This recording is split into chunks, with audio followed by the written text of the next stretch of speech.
13h, Europe 1 Culture Média. Philippe Vandel. Vous êtes toujours dans Culture Média en compagnie du comédien Richard Anconina. On parle de sa pièce de théâtre Coupable. On va mieux vous connaître avec le portrait pré-fame de Lisa Marie Marquez, le portrait de notre célébrité avant sa célébrité, si j'ose dire, le temps de l'innocence. Bonjour Lisa Marie. Bonjour Philippe, bonjour Richard Anconina. Bonjour. Vous avez tourné pour des géants du cinéma tricolore et aussi joué dans des sagas à grand succès. Vous faites aujourd'hui vos premiers pas seuls sur scène au théâtre. Mais comment en êtes-vous arrivé là ? On va rembobiner et revenir sur ce qui vous est arrivé avant d'être célèbre. Richard Anconina, vous êtes né à Paris et c'est là que vous avez grandi.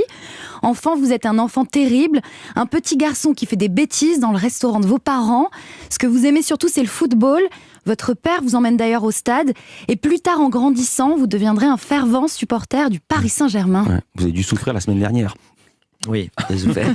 Moi aussi. J'ai souffert. Et à la maison, Richard Anconina, vous regardez peu la télévision, sauf les informations tous les soirs avec vos parents. Mais vous avez quand même quelques rendez-vous télévisuels, comme la série extraordinaire Au nom de la loi avec Steve McQueen. Ah oui. J'étais petit. Ouais. Vous pouvez le chanter si vous voulez. Hein. Il est timide, mais il avait envie de le chanter. Ça fait la Madeleine de Proust. Hein. Steve McQueen, c'est énorme. Il y a aussi la série Manix, dont vous aimez particulièrement la musique du générique. Lalo Schifrin.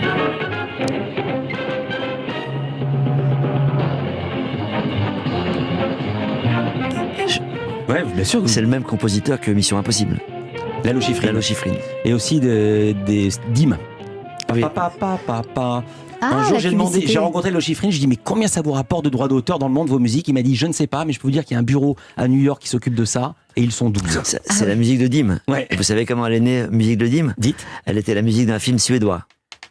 Et le Dim, enfin le mec de la communication de Suède voit le film et dit Ouais. la musique est top. Il l'achète pour Dim. Extraordinaire. Si on a le temps, je vous raconterai comment il a créé la musique de Mission Impossible, c'est juste totalement dingue. Lisa Marie. Revenons à vous, Richard Anconina, côté scolaire. Vous vous orientez vers un CAP électrotechnique, mais vous vous rendez compte que ce n'est peut-être pas la meilleure orientation pour vous lorsque, lors d'un stage, alors que vous êtes en train d'installer un contact à l'ouverture de la porte d'une banque, vous faites exploser la vitrine de la banque en 1000 morceaux. Non, Oui. on dirait une scène de film. Ah ouais, je suis resté sur l'escabeau, j'étais en hauteur, j'ai vu toute la... Vous savez, le verre sécurité, ça Ouais. part en milliers de morceaux, Ouais. sans tomber. Et je suis resté figé sur l'escabeau et je me suis retourné, il y avait le monsieur de la banque. Il m'a dit, il va falloir faire quelque chose, là, vous pouvez pas laisser ça comme ça. Mon Dieu, J'ai arrêté après. on imagine.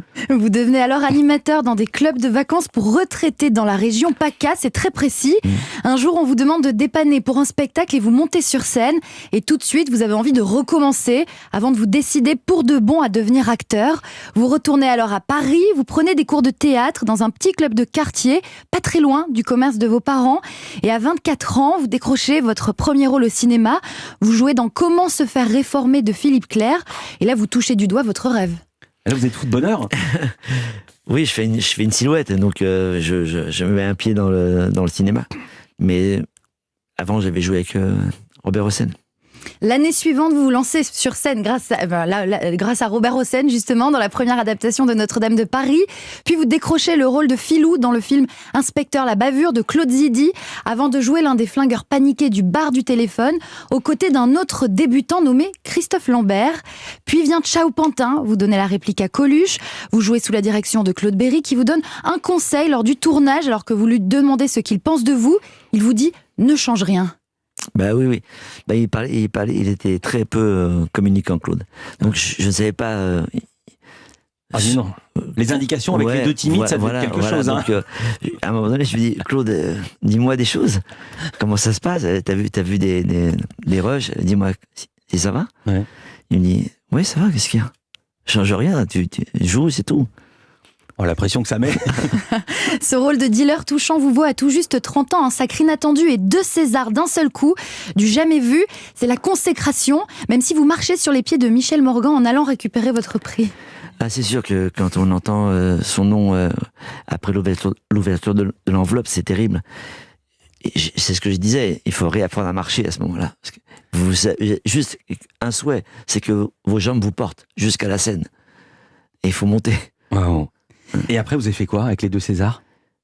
Ben, je les ai donnés à mes parents, puis voilà. Vous les avez pas gardés ? Je les ai pas gardés, je les ai récupérés parce que mes parents sont partis.